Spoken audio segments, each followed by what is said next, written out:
Porque Deus permitiu que o seu filho dividisse a cena mais importante da sua missão com dois ladrões. Porque Deus deixou que esses dois ladrões saíssem na foto do Calvário, do Gólgota. Mostra a foto aí, coloca a foto na tela aí. Por que Deus permitiu que o seu filho dividisse a foto com dois ladrões?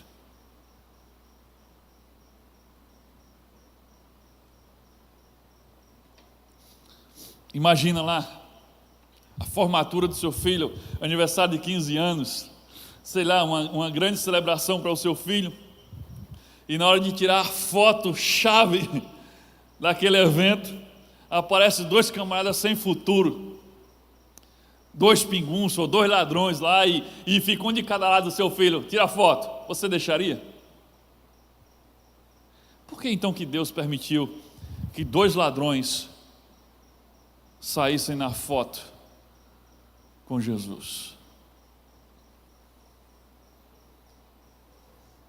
Queridos, Deus tinha um propósito muito claro com isso. Deus não faz nada por acaso. Deus tinha um propósito muito claro com isso. Deus está nos revelando detalhes preciosos sobre a história da salvação, sobre o plano de salvação, com a presença aqui desses dois ladrões, um de cada lado. A primeira revelação que Deus nos traz aqui é que a salvação está disponível para todo tipo de gente. Aqueles camaradas eram a escória da sociedade. Então a primeira coisa que Deus nos revela com esses dois ladrões é que a salvação através de Cristo estava disponível para todo tipo de gente, mas também tem outra revelação aqui, é que embora esteja disponível para todo tipo de gente, não é automática para todo mundo.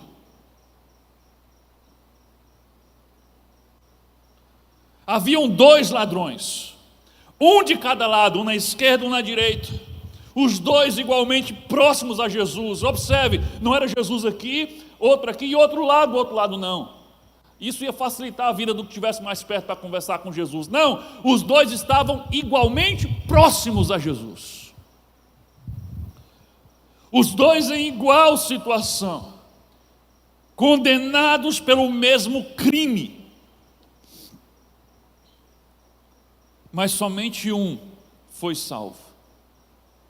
Somente um ouviu a promessa de Jesus que diz: estarás comigo no paraíso.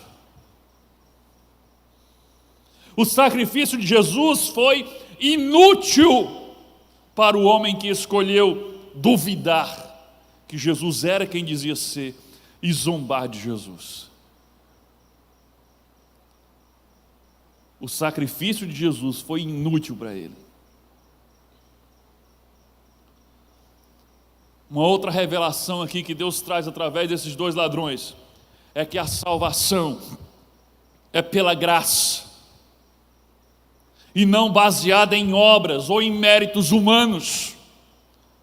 Essa é para você que vive tentando merecer a salvação, que vive tentando comprar a salvação. Deus está revelando através desses malfeitores que a salvação é pela graça por meio da fé, não vem de obras para que ninguém se glorie, como diz Efésios 2:8. Eu pergunto, quais eram as obras, os méritos daquele ladrão que ouviu a frase: ainda hoje estarás comigo no paraíso? Quais eram as boas obras daquele homem? Quais eram os méritos daquele homem? Nenhum mérito, nenhuma boa obra. Da vida pervertida para a cruz e da cruz para o túmulo.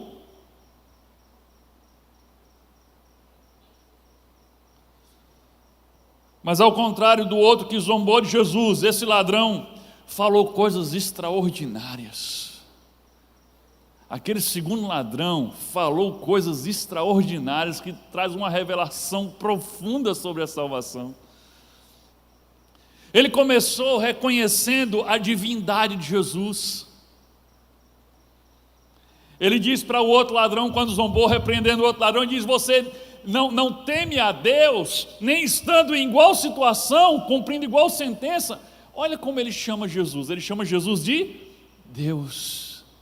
Ele reconhece a divindade de Jesus. Olha que coisa incrível. Depois ele reconhece a sua própria culpa, o seu estado de perdido, de pecador. Ele diz: nós estamos sendo punidos com justiça, porque estamos recebendo o que os nossos atos merecem. Olha que discurso de arrependimento profundo. Estamos aqui, não foi uma injustiça de algum julgamento diferente dele, não. Nós estamos aqui porque nós merecemos estar aqui. E depois ele revela que entendeu que Jesus estava pagando por pecados que não era dele. Ele diz: mas este homem, se referindo a Jesus, não cometeu pecado nenhum. Queridos, por isso o sacrifício de Jesus foi eficaz para ele. O sacrifício de Jesus foi inútil para o outro, mas o sacrifício de Jesus foi eficaz para esse homem, porque ele escolheu crer em Jesus, reconhecer os seus pecados e pedir misericórdia. Lembra-te de mim quando entrares no teu reino. Isso está revelado no Evangelho de João, capítulo 3, 17 a 18. A essência do Evangelho está aqui e diz: pois Deus enviou o seu Filho ao mundo, não para condenar o mundo, mas para que esse fosse salvo por meio dele. Agora atente: quem nele crê não é condenado, mas quem não crê já está condenado, por não crer no nome do Filho unigênito de Deus. Então veja, Deus mandou o seu Filho ao mundo para salvar o mundo, mas não automaticamente esse mundo foi salvo, não. Mesmo ele tendo mandado o seu Filho ao mundo para salvar o mundo, ter dado a vida pelos nossos pecados, aqui diz que aqueles que não crerem nele já estão condenados, porque não creem no unigênito Filho de Deus. Então a presença dos dois ladrões no Gólgota revela que a salvação é para todo tipo de gente, sim, mas não é automática para todos. Na verdade, não é automática para ninguém. Ela é eficaz somente para quem crer em Jesus, reconhece a sua condição de pecador e pede misericórdia, mas ela é inútil para quem não crê, para quem duvida e para quem escolhe virar as costas para Jesus Cristo. Que revelação tremenda! É por isso que Deus permitiu que Jesus dividisse a cena do Calvário com dois ladrões, um de cada lado. Outro fato curioso e cheio de significado que aconteceu no Gólgota é que a terra escureceu ao meio-dia. Justamente quando o sol é mais forte, foi quando o sol se escondeu. A terra escureceu ao meio-dia. Vamos relembrar aí Mateus 27, 45. E houve trevas sobre toda a terra, do meio-dia às 3 horas da tarde. Não foi só um momentinho, não. Foi do meio-dia às 3 horas da tarde. Olha que coisa interessante que Douglas Webster disse a respeito disso. Está na tela também. Ele diz o seguinte: Douglas Webster disse: quando Jesus nasceu, houve luz no meio da noite. Lembra da estrela? E quando Jesus morreu, houve trevas no meio do dia. Que coisa incrível, não? Você já tinha parado para pensar nisso? Isso é incrível. Quando Jesus nasceu, houve luz no meio da noite. A escuridão foi rompida pela luz da estrela que apontava para Cristo. E quando Jesus morreu, houve trevas ao meio-dia. Queridos, aquelas trevas também têm o seu significado. A escuridão do céu revelava as trevas espirituais que envolveram a alma de Jesus no sacrifício. Afinal, o que são as trevas no simbolismo bíblico, senão a separação de Deus, que é a luz?